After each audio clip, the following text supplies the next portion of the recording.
Pemirsa, kasus transmisi lokal positif COVID-19 di Kabupaten Buleleng terus bertambah. Kali ini penambahan kasus mencapai 4 orang sebagai hasil pemantauan atau tracing dari pasien positif COVID-19 sebelumnya.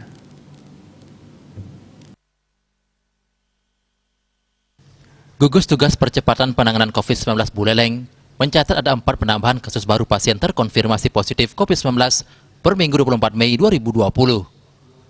Pasien positif baru itu diidentifikasi dengan kode PDP 62 dari Kecamatan Sukesade, PDP 63 dari Kecamatan Banjar, PDP 64 dari Kecamatan Buleleng, dan PDP 65 dari Kecamatan TJ Kule. Keempatnya sebelumnya menjalani pemeriksaan dengan rapid test dan hasilnya reaktif. Kemudian tim medis memutuskan untuk melakukan pemeriksaan swab dan hasilnya negatif. Kemudian pemeriksaan swab kedua dilakukan 7 hari setelah menjalani karantina mandiri dan hasilnya terkonfirmasi positif COVID-19. Ini masuk di Girimas adalah non-PMI,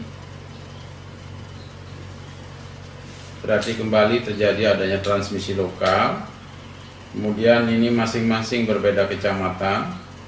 Satu ada di Kecamatan TJ Kule, di tempat transmisi lokal juga. Kemudian ada di Sukesade 1 orang, ada di Kecamatan Buleleng 1 orang, dan ada di Kecamatan Banjar 1 orang.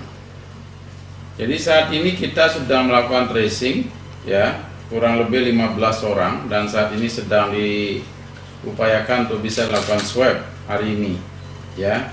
Ada 15 orang yang sedang di swab. Menanggapi penambahan 4 kasus baru tersebut, saat ini tim pengawas sedang melakukan penelusuran terkait sumber penularan virus, termasuk menelusuri orang yang pernah melakukan kontak erat dengan 4 pasien tersebut. Komang Yuda, Bali TV.